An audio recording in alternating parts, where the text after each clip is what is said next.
This video will show you how to use Google Docs on a laptop or computer.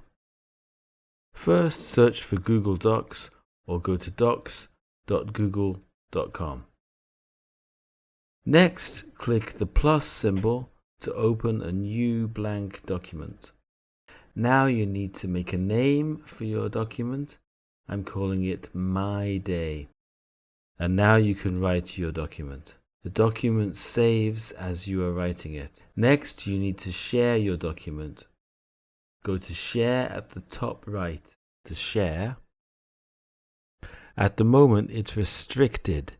Only people added can open this link. Click here and then select anyone with the link, and then click Done. It now says anyone with the link can view the document, which means look at the document. If you want to let your teacher or someone else comment or edit the document, you need to change to commenter or editor, and then click Done. There are two ways to send this to someone. One, type the email address of the person in here, then click Done.